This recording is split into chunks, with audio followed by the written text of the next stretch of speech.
The dust cloud appeared on the horizon just after dawn, and Thomas O'Rourke knew instantly it was not the usual wagon, train, or cattle drive because it moved too slowly, too deliberately, as though something was struggling against the very earth itself.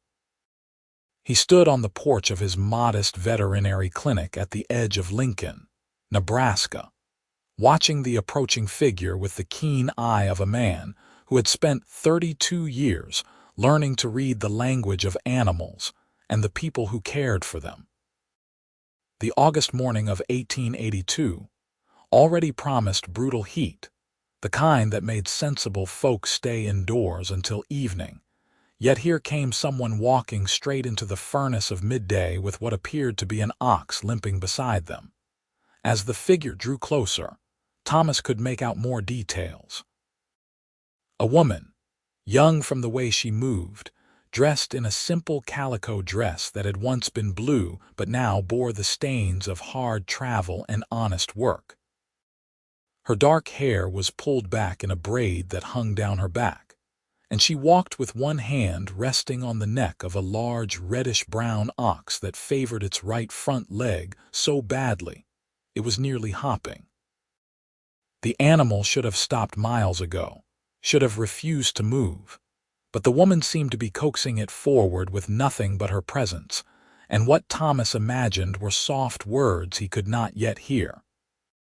He stepped down from the porch and walked to meet them at the edge of town, his long legs covering the distance quickly.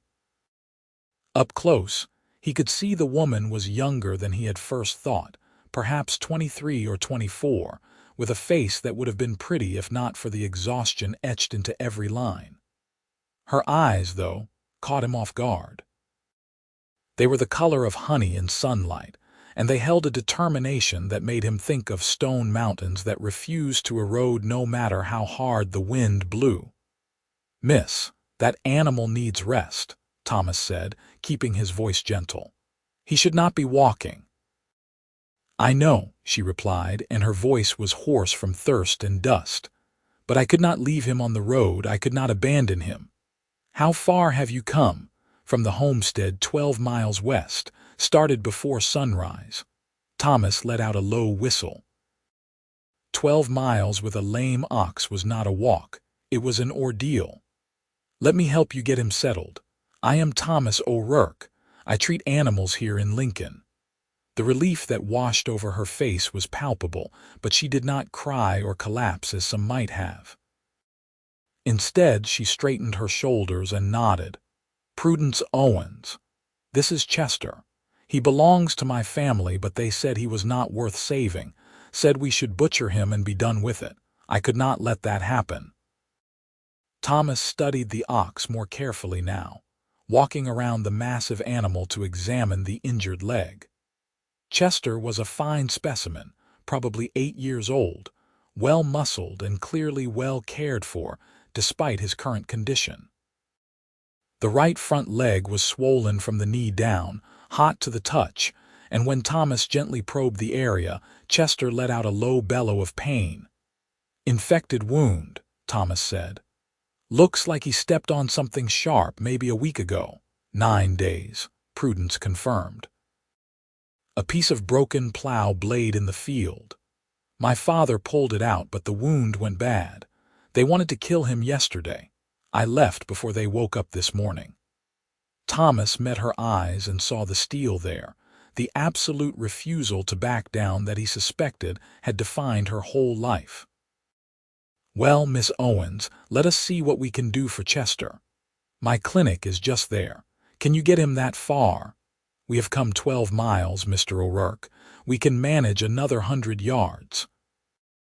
The way she said it, with that quiet confidence, made Thomas smile despite the seriousness of the situation. Together, they coaxed Chester into the small barn attached to Thomas's clinic. The building was simple but clean, with 3 stalls for larger animals and a separate area where Thomas kept his medicines and tools.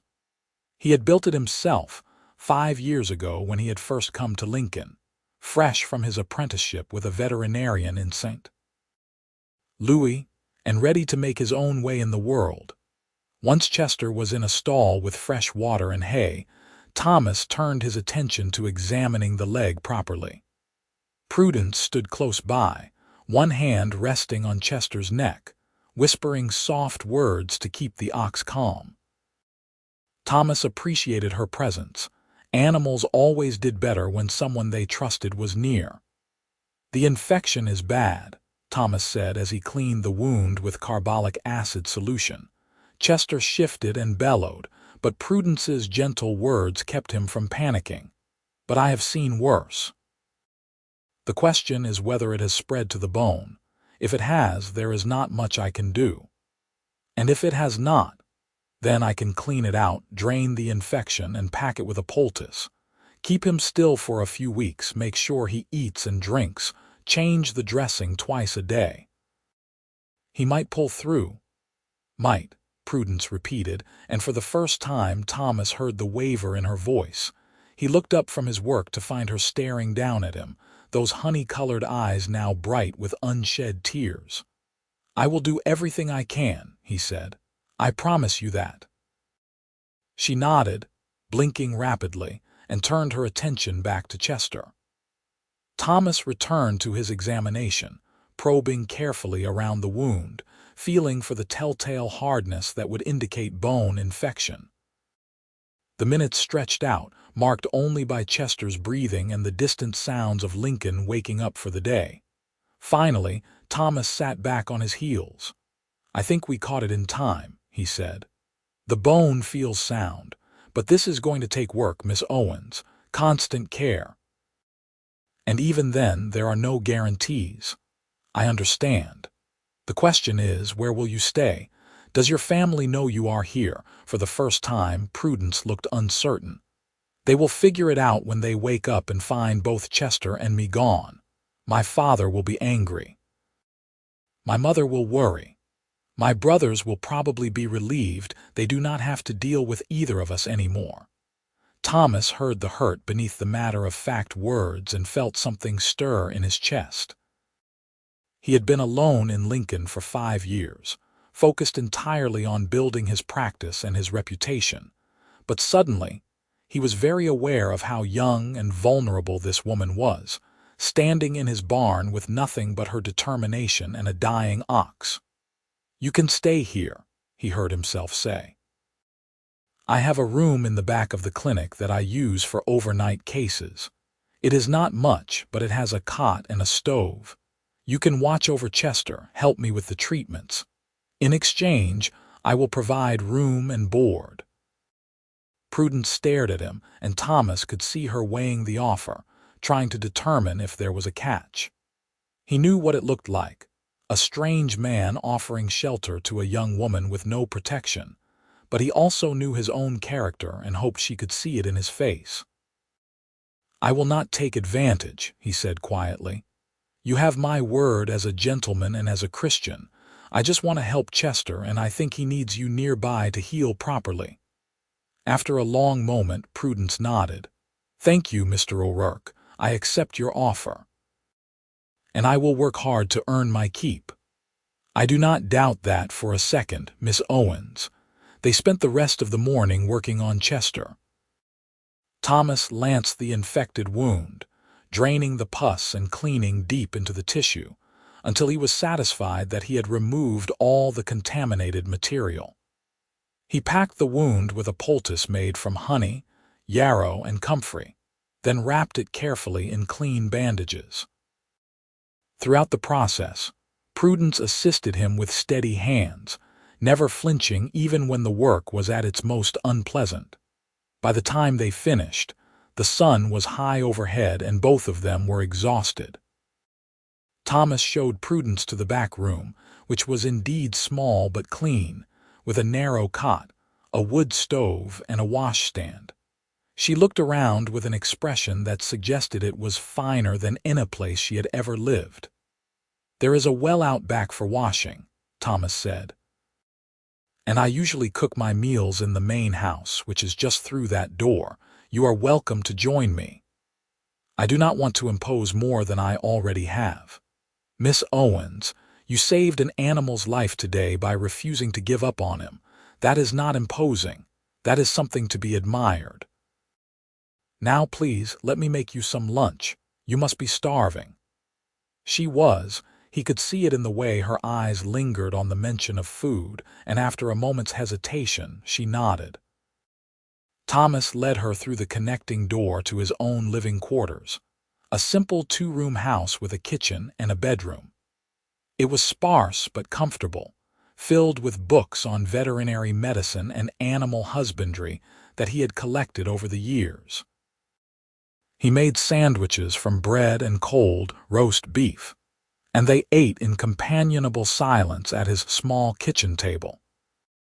Prudence ate with the controlled desperation of someone who had not had a proper meal in some time, and Thomas found himself wondering about her life on that homestead, about what would drive a young woman to walk 12 miles in the August heat rather than let an animal die. "Tell me about Chester," he said when they had both finished eating. "How long have you had him?" Prudence's face softened. "Since I was 15. My father bought him and his brother Duke as a matched pair for the plow. They were just 2-year-olds then, barely trained, and it was my job to work with them. Duke was always the easy one, gentle and willing. Chester was stubborn but smart, so smart. He learned faster than Duke, remembered better. Over the years, he became mine in a way Duke never was. When I would have a bad day, when my father would yell or my brothers would tease, I would go sit in the barn with Chester, and he would rest his head on my shoulder like he understood." "Animals often do understand," Thomas said, "more than people give them credit for." "I know you think I am foolish for caring so much about an ox," Prudence said, and there was a defensive edge to her voice now. "My father certainly does. He says I am too sentimental, that farm animals are tools and nothing more." "I do not think you are foolish at all," Thomas replied. "I think you have a rare gift. You see animals as individuals, as creatures with their own worth beyond what they can produce. That is something I try to teach people every day, usually without much success. Your father should be proud of you, not angry." Prudence looked down at her hands, and Thomas saw color rise in her cheeks. "You are kind to say so." They were interrupted by a knock at the front door, loud and insistent. Thomas rose to answer it, and found himself facing a burly man in his 50s with a weathered face and eyes that blazed with anger. Behind him stood 2 younger men, clearly his sons, both with the same heavy build and grim expressions. "I am looking for my daughter," the older man said without preamble. "Prudence Owens. I tracked her here." "Mr. Owens, I presume," Thomas said, keeping his voice level. "Your daughter is here and she is safe. I will take her home now along with my ox. The ox is in no condition to travel. He has a severe infection that I am treating. Moving him now could kill him. Then I will butcher him here and take the meat home." "No." The voice came from behind Thomas, and he turned to see Prudence standing in the doorway, her chin raised and her eyes fierce. "No, father.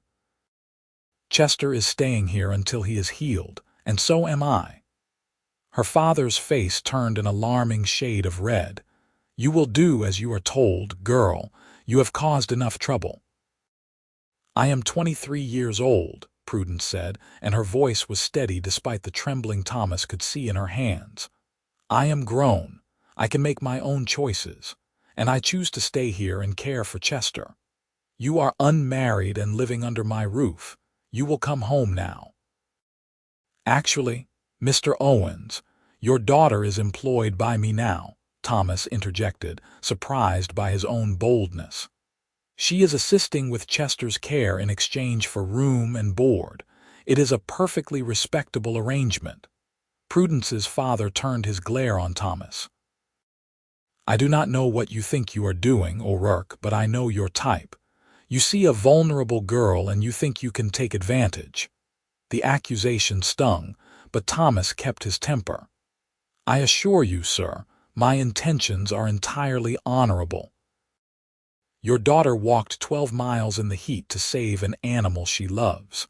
I am simply helping her do that. When Chester is well enough to travel, she can make her own decision about whether to return home. And what am I supposed to tell people? That my daughter is living with an unmarried man. Tell them the truth, Prudence said. That your daughter is working an honest job, or tell them nothing at all. I do not care anymore, Father. I am tired of pretending that animals do not matter, that only crops and money and what the neighbors think have any value. Chester matters. And I am going to save him. The silence that followed was thick with tension. Thomas could see the battle playing out on Mr. Owens's face, anger warring with some other emotion that might have been grudging respect or simply exhaustion. Finally, the older man turned to his sons. Come on, boys. We have wasted enough time here. But Father, one of the sons protested, we cannot just leave her. Your sister has made her choice, Mr. Owens said bitterly. Let her live with the consequences. They left without another word, and Thomas watched through the window as they mounted their horses and rode back toward the west. When he turned around, Prudence had slumped against the doorframe, all the fire gone out of her. I have never stood up to him like that before, she whispered. You were very brave. I feel like I am going to be sick. Thomas guided her to a chair and made her sit down, then fetched her a glass of water. She sipped it slowly, her hands shaking so badly that water slopped over the rim. He knelt beside her chair, concerned. It is not too late to change your mind, he said gently. I can saddle a horse and you can catch up with them. No, Prudence said, and her voice was stronger now. No, I meant what I said. I am staying until Chester is well. After that, I do not know what I will do, but I am not going back to that farm. Not if they see me as nothing more than another pair of hands to work the fields and a burden to marry off. Thomas felt that stirring in his chest again, stronger this time. He barely knew this woman, but he admired her courage, her conviction, her refusal to let the world tell her what mattered. Then you will stay as long as you need to, he said, and we will figure out the rest as we go. Over the following days, they fell into a rhythm. Prudence rose early to check on Chester, changing his bandages and applying fresh poultice under Thomas's supervision. She learned quickly, her hands becoming more confident with each passing day, and Thomas found himself teaching her other things as well.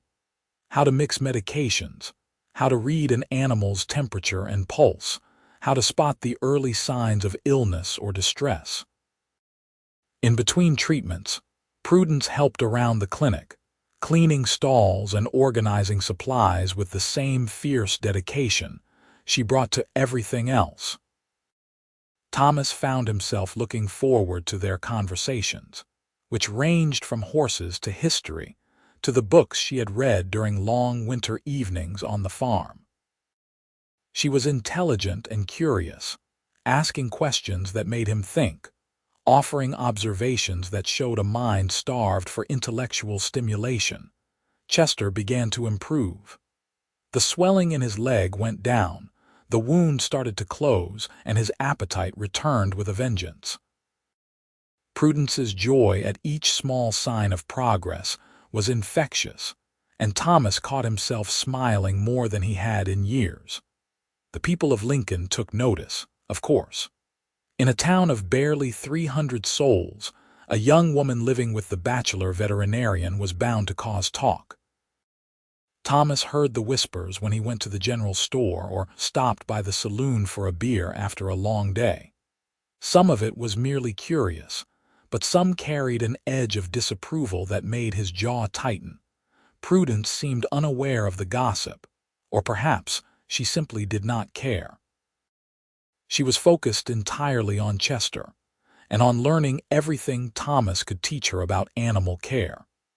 It was only when Mrs. Patterson, the banker's wife and the town's most notorious busybody, stopped by the clinic one afternoon that the situation came to a head. "Mr. O'Rourke," Mrs. Patterson said, her voice dripping with false sweetness, "I wonder if I might have a word." Thomas was in the barn, showing Prudence how to check a horse's teeth for signs of age and disease. He straightened up, wiping his hands on his trousers. "Of course, Mrs. Patterson. What can I do for you? It is not for me, you understand, but there are some in town who are concerned about the propriety of your current living arrangements." Prudence's head came up, her expression guarded. Thomas felt a surge of protective anger but kept his voice level. "Miss Owens is my employee. She is helping me care for an injured animal. An unmarried woman living under your roof, Mr. O'Rourke. Surely you can see how that looks." "What I see is a young woman with a gift for animal care who is working hard and learning a trade. There is nothing improper about it." Mrs. Patterson's eyes narrowed. "Perhaps not in your mind, but decent people have standards. I am sure Miss Owens's father would agree with me." "My father made his feelings clear when he tried to force me to leave an injured animal to die," Prudence said, her voice cold. "His approval is not something I seek." The older woman's mouth pinched into a thin line. "Mark my words, girl, this will not end well. A woman who defies convention always pays a price." After Mrs. Patterson left, Prudence returned to examining the horse with trembling hands. Thomas reached out and gently stilled them with his own. "Do not let her words trouble you," he said. "The Mrs. Patterson types of the world will always find something to criticize." "She is right, though," Prudence said quietly. "This arrangement cannot continue forever. People will talk, and it will damage your reputation. You have been nothing but kind to me, and I am repaying you by making you the subject of gossip." Thomas realized he was still holding her hands and released them reluctantly. "My reputation can withstand some gossip, and honestly, Prudence, I do not care what they say. Having you here, teaching you, working alongside you, it has been the best few weeks I have had in years. I forgot how lonely I was until I was not lonely anymore." She looked up at him, and something passed between them, a recognition of feeling that made Thomas's heart beat faster. He had been telling himself that his interest in Prudence was purely professional, that he admired her skill with animals and nothing more, but in that moment, he could no longer deny the truth. He was falling in love with her. The realization should have terrified him. She was his employee, dependent on him for shelter and food. Any romantic advance would be inappropriate, an abuse of the power dynamic between them. But when he looked into her eyes, he saw the same dawning awareness, the same mixture of hope and fear. "Thomas," she said, and it was the first time she had used his given name, "I think I should tell you something." "What is it?" "When I left the farm, I thought I was only saving Chester. But being here, learning from you, talking with you, I have realized I was saving myself too. For the first time in my life, I feel like I matter, like what I think and feel and want is important, and a large part of that is because of how you treat me, like an equal, like someone worth teaching and listening to." Thomas swallowed hard. "You are worth all of that and more, Prudence." "The thing is," she continued, her voice barely above a whisper, "I have started to feel things I should not feel. Things that are probably inappropriate given that you are my employer and I am living under your roof, but I cannot seem to stop them." His heart was pounding now. "What things?" Instead of answering, Prudence closed the small distance between them and kissed him. It was a soft, tentative kiss, the kind that asked a question rather than made a statement. Thomas froze for a heartbeat, his mind cataloging all the reasons this was a bad idea, and then he was kissing her back, his hands coming up to frame her face as years of loneliness melted away in the warmth of her lips. When they finally broke apart, both of them were breathing hard. Prudence's eyes were wide, her cheeks flushed. "I am sorry," she said. "I should not have done that." "I am not sorry," Thomas replied. "I have wanted to do that for days now. But Prudence, we need to be careful. If people think I have taken advantage of you, it will not matter what the truth is. They will run you out of town." "Then what do we do?" Thomas thought for a long moment, his mind working through the problem like he would work through a difficult diagnosis. "We court properly," he said finally. "I will ask your father's permission, even though I know he will probably refuse. We will make sure there are chaperones when we are together in public. We will show this town that what we have is real and honorable." "And in private?" Prudence asked, a hint of mischief in her eyes. "In private, we will be very, very careful," Thomas said, but he was smiling. "And we will count down the days until we can be married, and to hell with what anyone thinks." The courtship that followed was unconventional by any standard.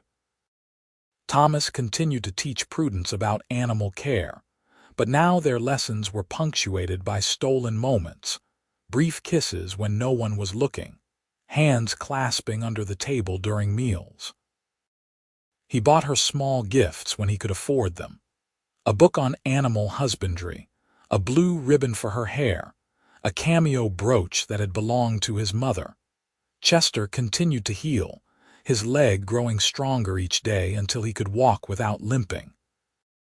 Prudence was overjoyed, but Thomas could see the worry behind her happiness. When Chester was fully recovered, she would have to make a decision about her future, and he suspected she was afraid of what that decision might mean. One evening in late September, as they sat on the porch watching the sun set over the prairie, Thomas took her hand in his. "Marry me," he said.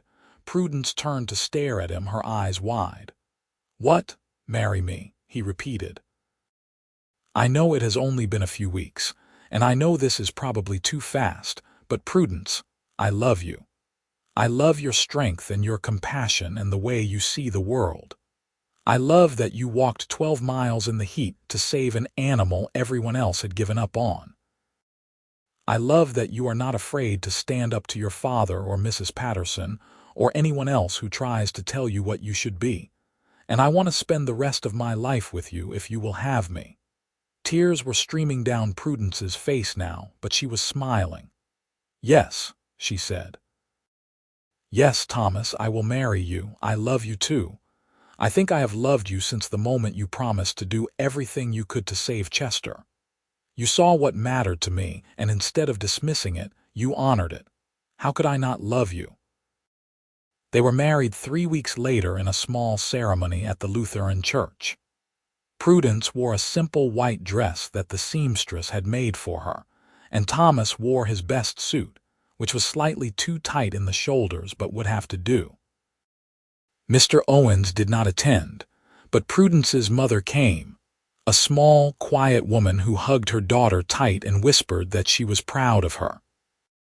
The townspeople who had gossiped came too, if only to satisfy their curiosity, and Thomas took satisfaction in introducing his new wife to each of them in turn.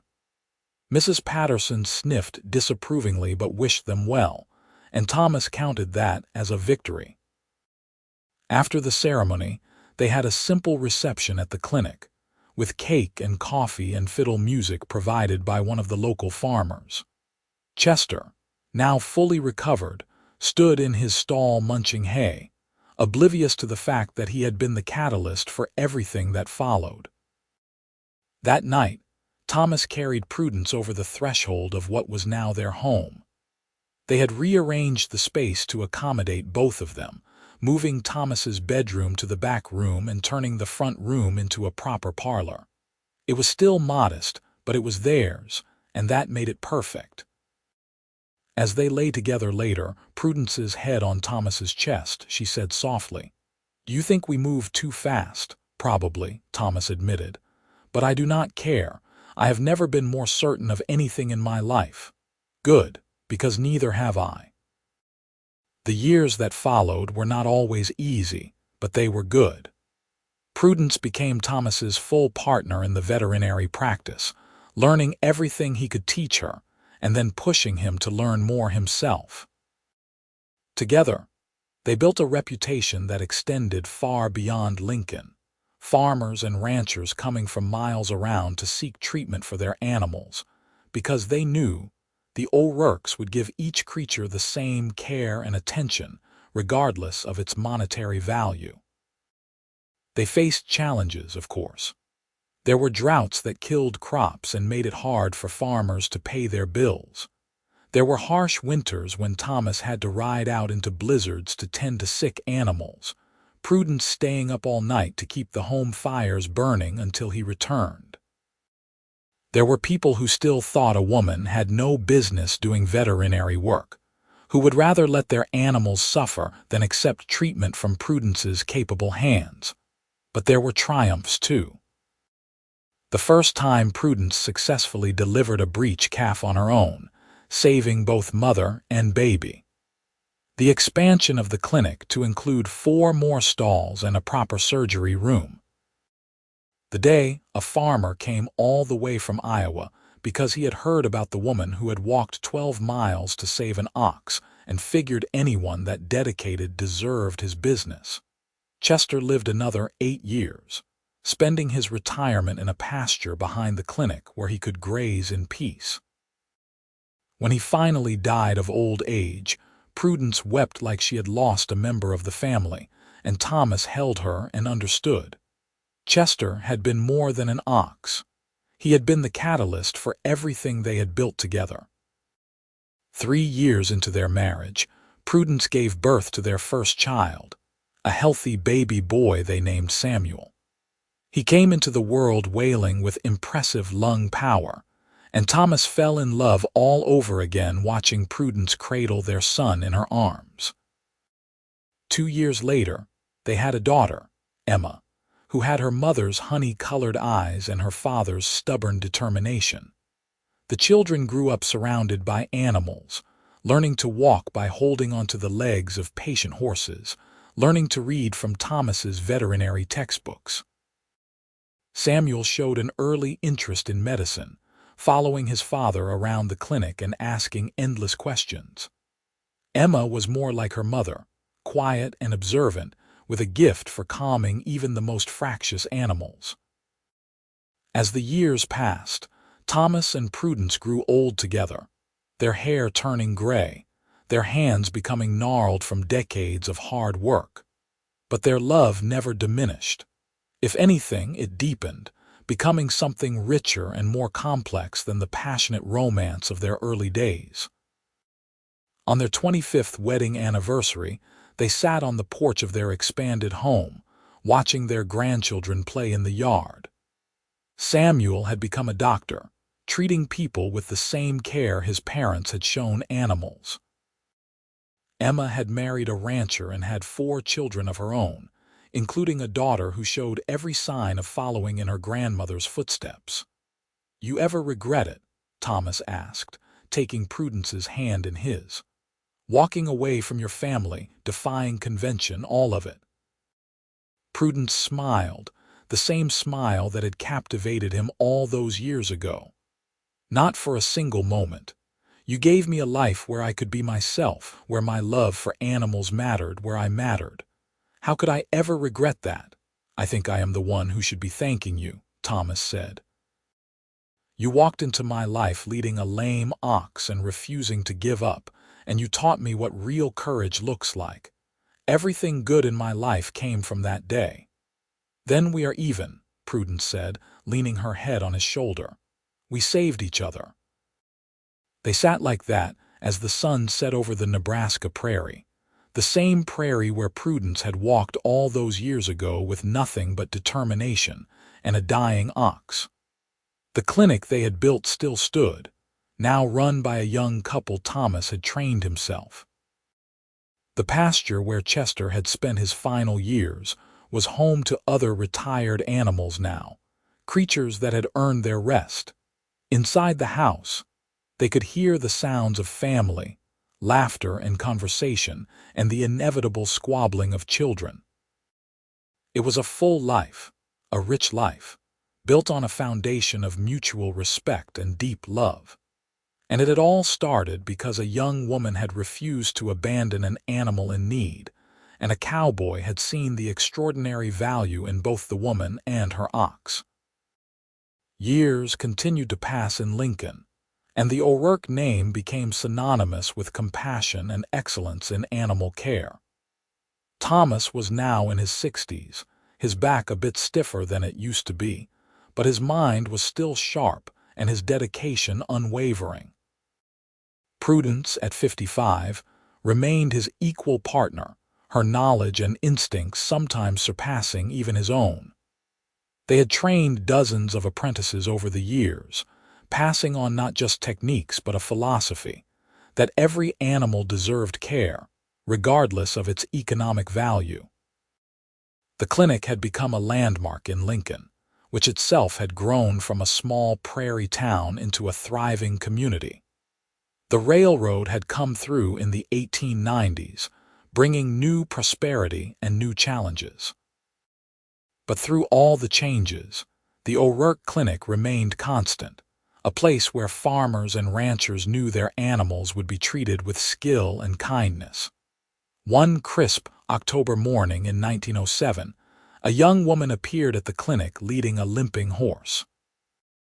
She could not have been more than 20, with determined eyes and a set to her jaw that made Prudence look up from the medication she was mixing and catch Thomas's eye.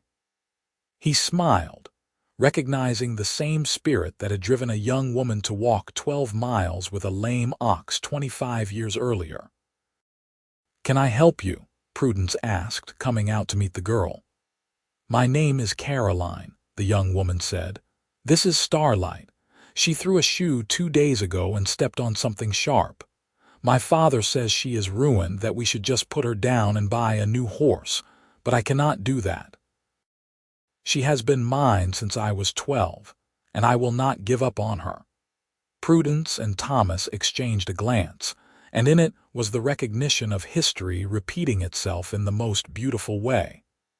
Thomas came forward to examine the horse, his experienced hands gentle on the injured hoof. The wound was bad but not hopeless. With proper care and time, Starlight could recover. "We can help," Thomas said. "It will take several weeks of treatment, daily care. Do you have a place to stay in town?" Caroline's face fell. "No, sir. I used all my money just to get here. I heard about you and Mrs. O'Rourke from a farmer who said you once saved an ox everyone else had given up on. I thought maybe you could save Starlight too."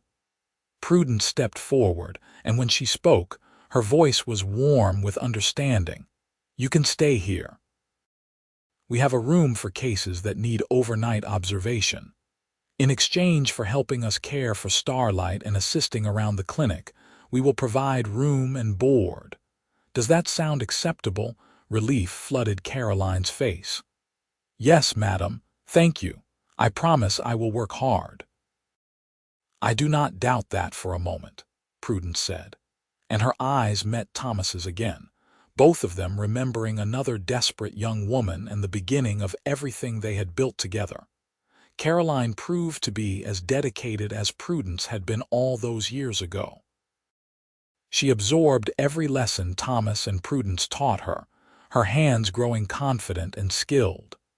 Starlight responded to the treatment, the wound healing cleanly under Prudence's careful tending.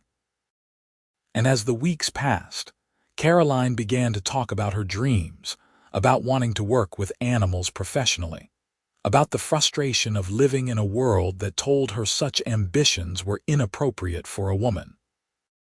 "You should train properly," Prudence told her one evening as they cleaned instruments together. "Not just learn by doing, but study formally. There are veterinary colleges now that accept women, not many but some. The Ontario Veterinary College in Canada has graduated several women in recent years." Caroline's eyes widened. "Do you really think I could?" "I think you have the aptitude and the dedication," Prudence said. "The question is whether you have the courage to pursue it despite all the obstacles you will face. Did you ever regret not having formal training? Caroline asked. Prudence considered the question. Sometimes. I wonder what I could have accomplished with a degree and credentials. But I also know that my unconventional path taught me things no classroom could have. I learned by doing, by failing and trying again, by working alongside a man who believed in me when the world said I had no business doing what I was doing. My life turned out better than I ever could have imagined, Caroline. But times are changing. Women have more opportunities now. You should take advantage of them. Over the following months, Thomas and Prudence helped Caroline prepare for the entrance examinations to the veterinary college. They lent her books, quizzed her on anatomy and pharmacology, shared stories of cases they had handled over the years. When Starlight was fully recovered, and it came time for Caroline to return home, she left with more than just a healed horse. She left with a plan, a purpose, and 2 mentors who believed in her. We did well, Thomas said as they watched Caroline ride away, Starlight moving with no trace of her former injury. We gave her what you gave me, Prudence replied. Hope and possibility. Their own children were now fully grown with families of their own. Samuel had established a successful medical practice in Omaha, but he visited often, bringing his children to spend summers in Lincoln, where they could run wild and learn about animals from their grandparents.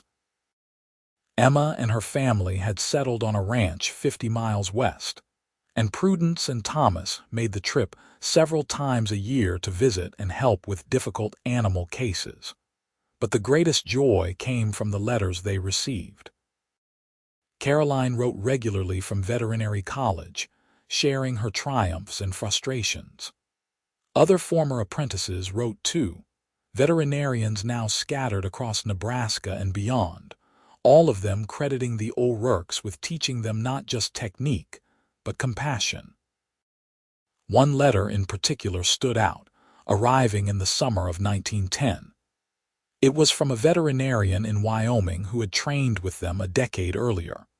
He wrote about treating a rancher's prize bull that had developed a severe infection. The rancher had been ready to cut his losses, but the veterinarian had remembered what Thomas and Prudence had taught him, that every animal deserved a chance. He had treated the bull with the same dedication they had shown Chester all those years ago, and the animal had recovered. The rancher, impressed, had spread the word, and now the young veterinarian had more business than he could handle. "You see what you started?" Thomas asked, showing Prudence the letter. "That day you walked into town with Chester, you were not just saving one ox. You were starting a ripple that is still spreading."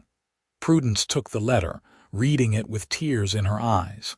"We started it together," she corrected. "I brought the determination, but you brought the knowledge and the belief that what I was doing mattered. We have always been partners, Thomas." He pulled her close, marveling as he always did at how perfectly she fit against him. "Partners," he agreed, "in work and in love." As the years of the 1910s unfolded, the world changed around them. The automobile began to replace horses on Lincoln streets. The Great War raged in Europe, though it seemed distant from the Nebraska prairie. Technology advanced, new medicines and techniques became available, and Thomas and Prudence worked to stay current, studying journals and attending occasional conferences. Their hair turned white, their movements slower, but they continued to work side by side at the clinic. They trained a young man named Robert to eventually take over the practice, teaching him everything they knew and making sure he understood that technical skill meant nothing without compassion. On a warm evening in June 1918, Thomas and Prudence celebrated their 40th wedding anniversary with their children, grandchildren, and what seemed like half of Lincoln. The party was held in the pasture behind the clinic, the same pasture where Chester had spent his final years. Long tables groaned under the weight of food brought by grateful clients, and a local band played music that had people dancing under the stars. Samuel stood to give a toast, his medical bag set aside for the evening, his children clustered around him. "To my parents," he said, raising his glass, "who taught me that healing is not just about fixing what is broken, but about caring for the whole creature, body and soul. Who showed me that the most important question you can ask is not what is this worth, but how can I help? Everything I am, everything I believe, comes from watching the two of you work together, love together, build a life together." Emma spoke next, her rancher's hands rough but her voice soft. "Mama, Papa, you taught me that strength comes in many forms. That standing up for what you believe in is always worth it, even when it is hard. That love is not just a feeling but a choice you make every single day. Thank you for choosing each other and for choosing us." The grandchildren contributed their own toasts, some eloquent, some fumbling, all heartfelt. And then Robert, who would carry on their work, stood and spoke about legacy, about how the O'Rourkes had not just run a veterinary clinic, but had changed the way people in Nebraska thought about animal care. When it was Prudence's turn to speak, she stood slowly, Thomas rising to stand beside her. She looked out at the gathered crowd, at the faces she had known for decades and the young ones just beginning their journeys, and felt overwhelmed by the fullness of her life. 40 years ago, I was a different person, she began. I was a young woman with more determination than sense, dragging a dying ox into town because I could not bear to let him go without a fight. I had no plan beyond saving Chester, no thought to what would come after. And then I met Thomas, who saw something in me I did not know was there. He saw not just a stubborn girl, but someone worth teaching, worth listening to, worth loving. She turned to look at her husband, the man who had been her partner in every sense of the word. "You gave me everything," she said. "A home, a purpose, a family, a life beyond anything I could have imagined. But most of all, you gave me the freedom to be myself. In a world that wanted to make me smaller, you helped me grow. I love you more today than I did the day I married you, and I will love you more tomorrow than I do today." Thomas's eyes were bright with tears as he pulled her close and kissed her in front of everyone. The crowd erupted in cheers and applause, and the band struck up a waltz. Thomas led Prudence onto the makeshift dance floor, and they swayed together under the Nebraska stars, surrounded by the life they had built from one act of stubborn compassion. The years continued their relentless march. Thomas's health began to fail in his early 70s, his heart growing weaker despite the best efforts of Samuel and the other doctors. But he remained stubborn, insisting on working at the clinic as long as he could stand, teaching and treating animals with the same care he always had. Prudence stayed by his side, adjusting her own pace to match his, finding ways to take on the more physically demanding tasks so he would not overexert himself. They both knew what was coming, but they did not speak of it. Instead, they focused on each day as it came, finding joy in small moments. A successful treatment, a grandchild's visit, a quiet evening on the porch. On a cool evening in October 1922, Thomas sat in his favorite chair by the window, watching the sun set over the prairie. Prudence sat beside him, holding his hand, their fingers intertwined in the way they had been for 44 years. "You remember the first time you kissed me?" Thomas asked, his voice weak but clear. "In the barn, while we were supposed to be examining a horse's teeth," Prudence replied, smiling at the memory. "I was terrified you would push me away." "I was terrified I would not be able to stop," Thomas said. "Prudence, you made my life extraordinary. Every single day with you was a gift." "Do not talk like you are leaving," Prudence said, though her voice broke. "Not yet." "I am not afraid," Thomas said. "How could I be? I have lived a full life, loved deeply, made a difference.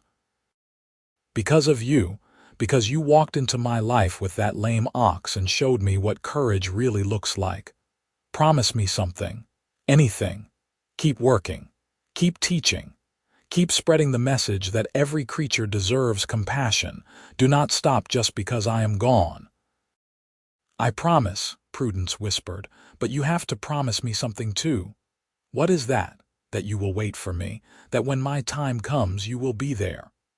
Thomas squeezed her hand with what little strength he had left. Always, he said, I will always wait for you. He died that night, peacefully in his sleep, Prudence beside him. The town of Lincoln mourned the loss of a man who had dedicated his life to healing, and the funeral drew people from all over Nebraska. But for Prudence, the loss was almost unbearable. Thomas had been her partner, her best friend, her other half for more than 4 decades. Without him, the world seemed diminished, colors less bright, sounds less clear. But she had made him a promise, and Prudence O'Rourke did not break her promises. She returned to work at the clinic, supported by Robert, who had learned well from his mentors. She continued to teach, to treat animals, to write letters of encouragement to young women pursuing veterinary careers. She visited her children and grandchildren, sharing stories of their grandfather's wisdom and kindness. And slowly, painfully, she learned to live in a world without Thomas's physical presence. She talked to him sometimes, late at night when she was alone, telling him about her day and imagining his responses. She felt him in the work she did, in the decisions she made, in the compassion she showed to every creature that came through the clinic doors. Caroline, now doctor. Caroline Winters, came to visit in 1925, bringing her own daughter to meet the woman who had changed her life. They spent a week in Lincoln, Caroline assisting at the clinic and Prudence delighting in the chance to teach a new generation. On the last evening of their visit, as they sat on the porch watching the sunset, Caroline said, "You know, Mrs. O'Rourke, you and your husband saved more than just animals. You saved people too. You certainly saved me. I was so lost when I came here with Starlight, convinced that my dreams were impossible. You showed me they were not.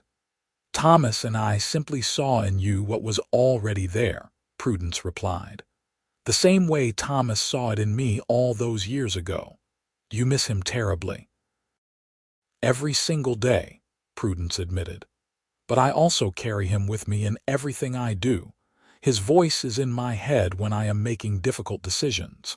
His touch is in my hands when I am treating an animal. His love is in my heart always. Death ended his life, but it did not end our partnership." Prudence lived another 6 years, remaining active at the clinic until the very end. She was 81 when she passed away peacefully in her sleep in the spring of 1931, in the same house where she had lived with Thomas for so many years. Her children were with her, as were several grandchildren and great-grandchildren. Her last words were a smile and a whispered, "I am coming, Thomas." The funeral drew an even larger crowd than Thomas's had, people coming from across the state to pay their respects to a woman who had defied convention and changed countless lives.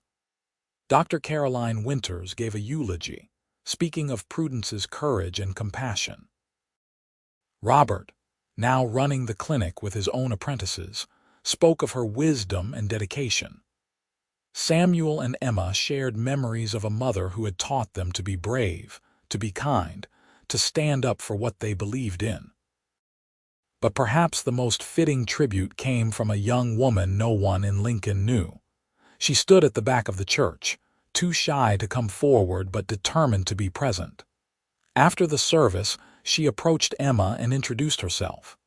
"My name is Ruth," she said. "I am a veterinary student in Iowa. I never met your mother, but I heard about her from my professor, who trained with her years ago. He told me about how she came to Lincoln with a lame ox and stayed to build a life. how she became a veterinarian when women were not supposed to do such things. How she and your father built a practice based on compassion, not profit. His stories inspired me to pursue this career despite everyone telling me it was impossible for a woman. I just wanted to say thank you. Your mother's life changed mine, even though we never met. Emma hugged the young woman, tears streaming down her face. She would have loved knowing that, she said. That her story kept spreading, kept inspiring. That is the legacy she and my father built together. In the years that followed, the O'Rourke Clinic continued to operate, now run by Robert and his successors.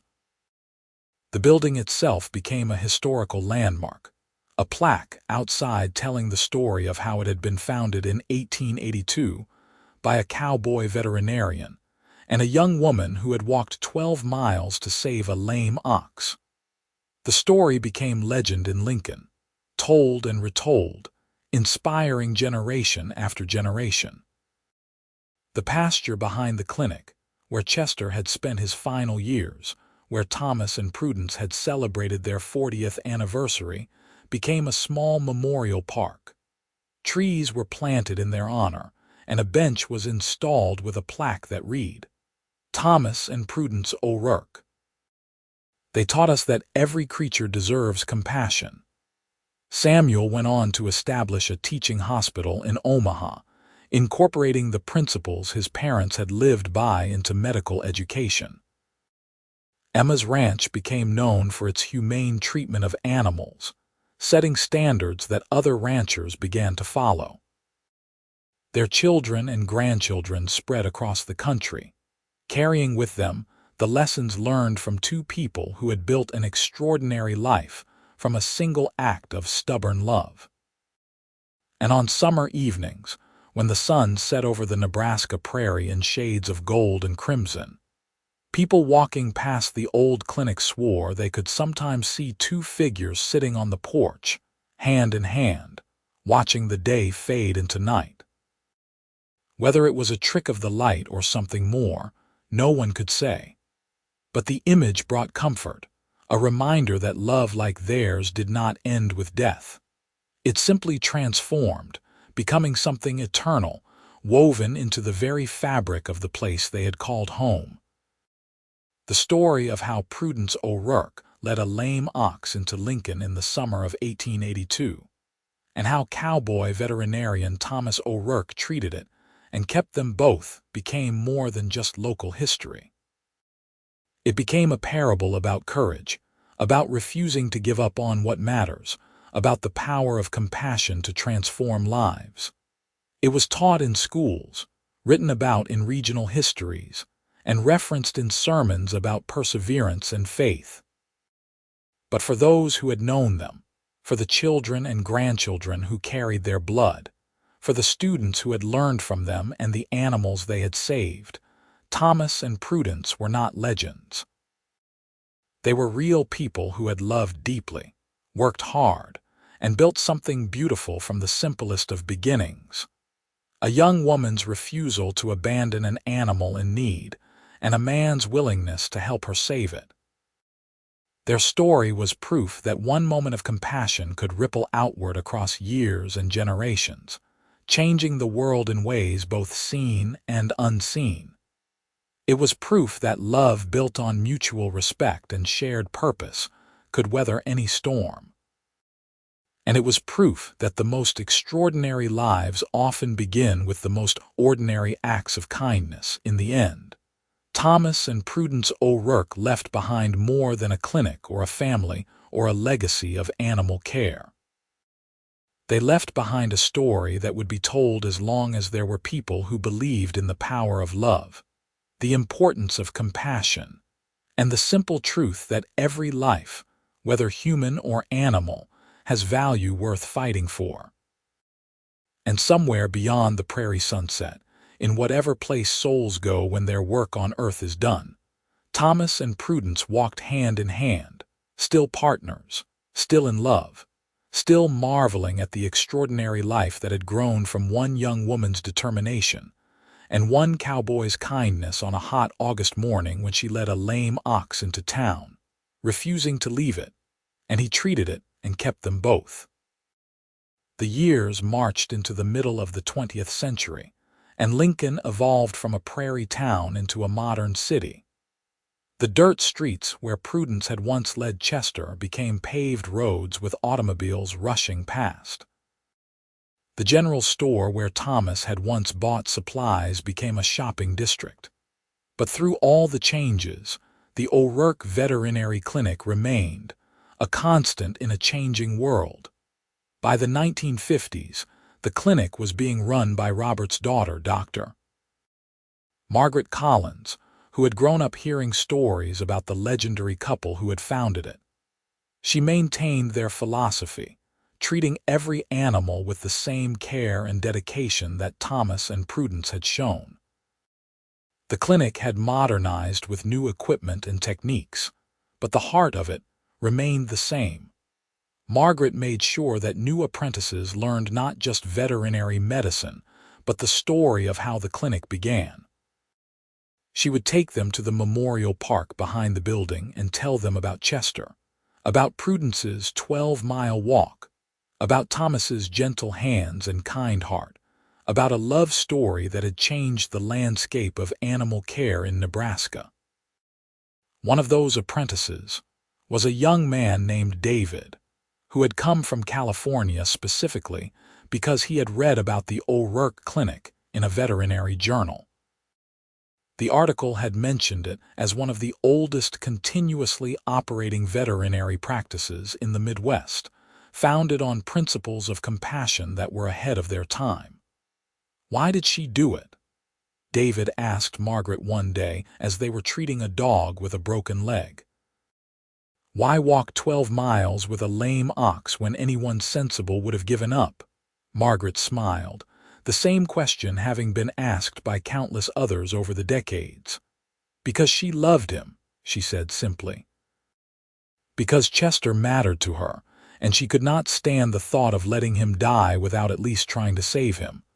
And because she had courage that most people never find. It was not practical or sensible, but it was right. And sometimes, doing what is right matters more than doing what is easy.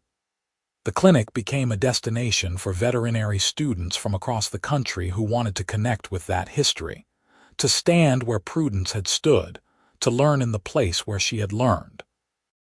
Margaret welcomed them all, sharing stories and knowledge in equal measure, continuing the teaching tradition that Thomas and Prudence had established. In the 1960s, the University of Nebraska established a scholarship in honor of Thomas and Prudence O'Rourke, awarded annually to a veterinary student who demonstrated both academic excellence and exceptional compassion for animals. The first recipient was a young woman from a farming family who, like Prudence, had defied her father's expectations to pursue her dreams. Samuel's grandson, also named Thomas, became a veterinarian and returned to Lincoln to work at the family clinic in the 1970s. He brought with him modern techniques and a desire to expand the practice while honoring its roots. Under his leadership, the clinic began offering services to wildlife rehabilitation centers and animal shelters, extending the O'Rourke philosophy of compassionate care to creatures beyond farm and domestic animals. Thomas the Younger would sometimes bring his own children to the memorial park and tell them about their great-great-grandparents, making the story real for a new generation growing up in a world that would have been unrecognizable to the original Thomas and Prudence.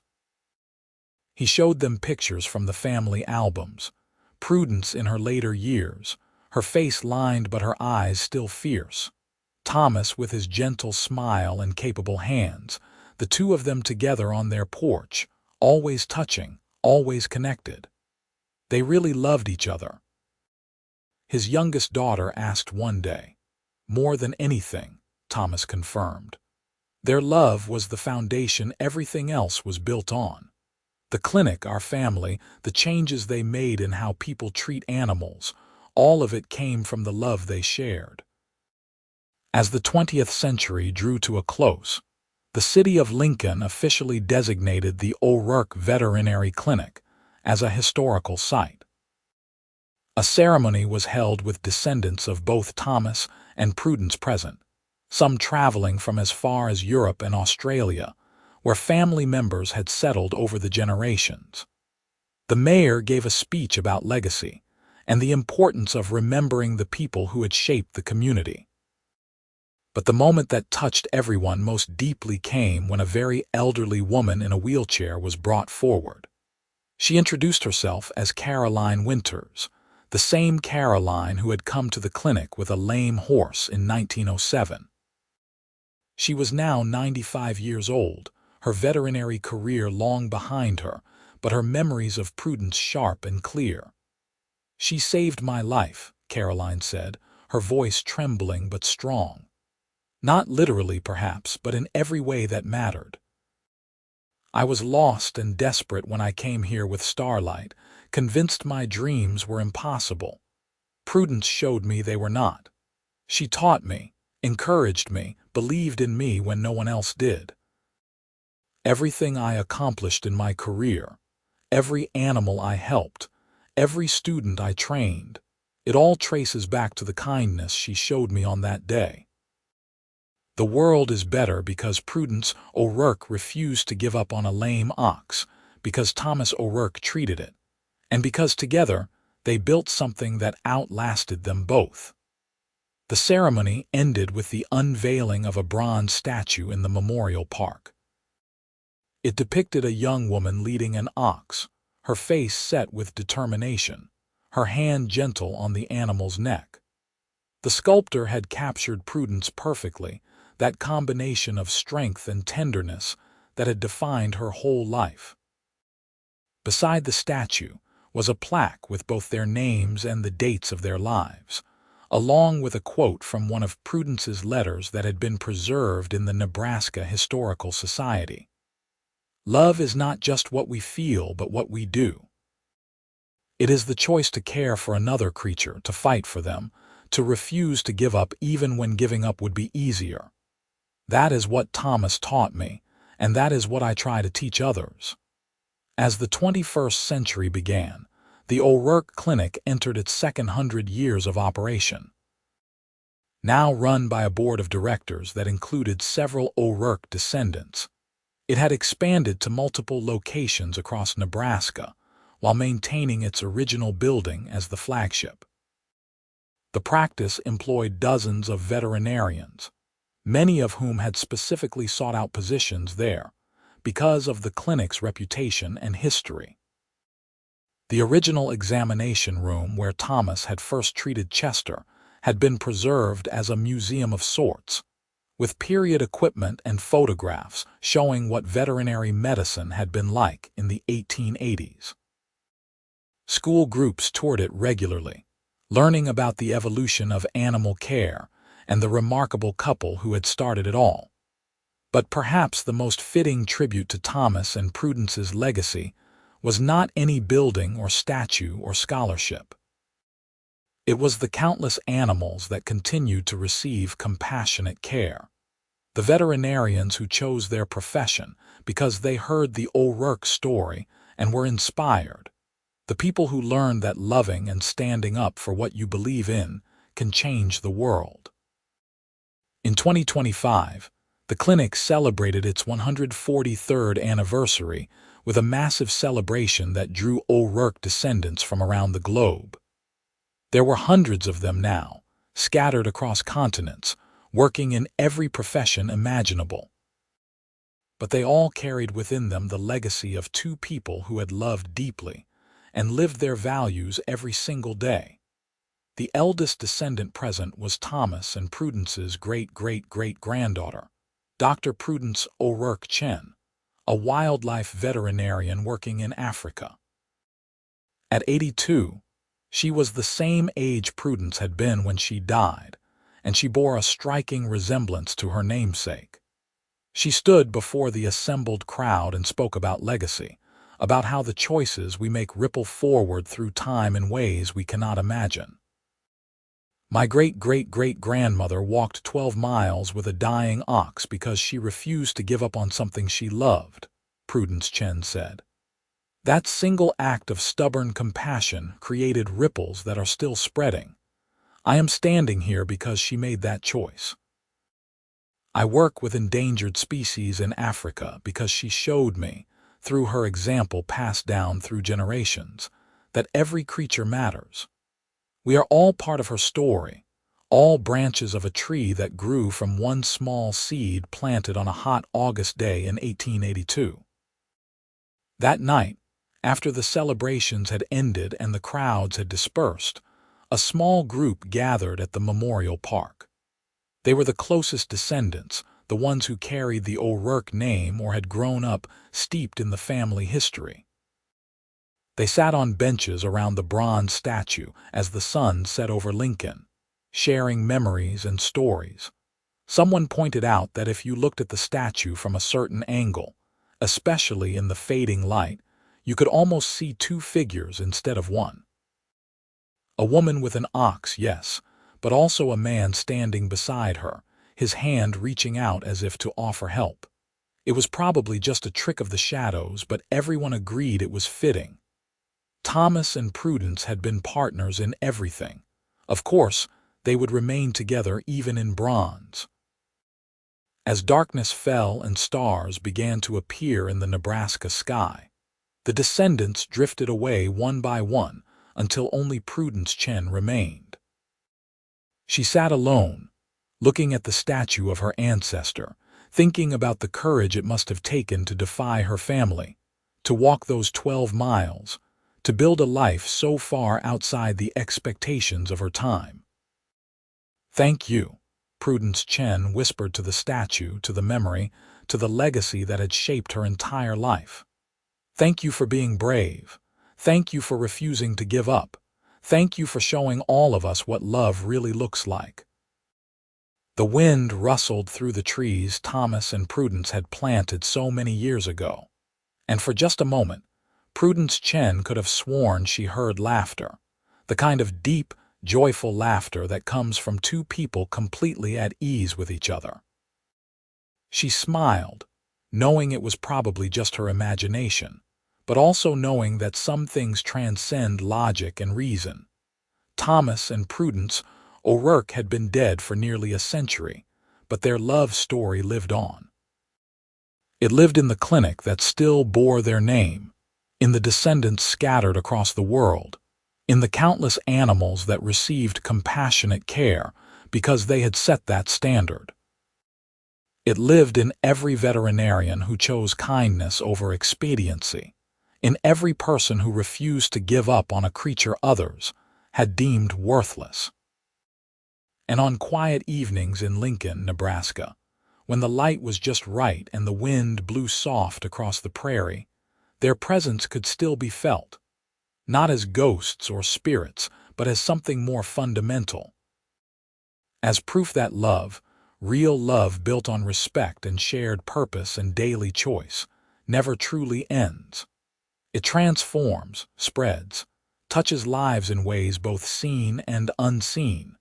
The story of the cowboy who treated a lame ox and kept both the ox and the woman who brought it became more than history.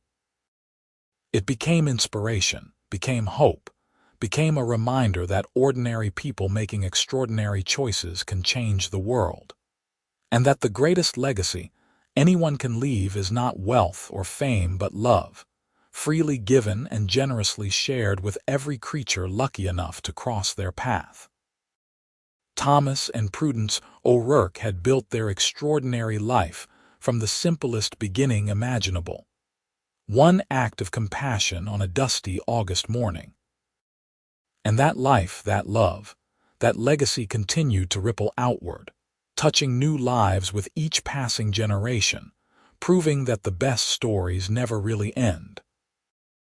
They just keep growing, keep spreading, keep inspiring until the whole world is a little bit kinder, a little bit more compassionate, a little bit more willing to fight for what matters. And that, perhaps, was the greatest love story of all.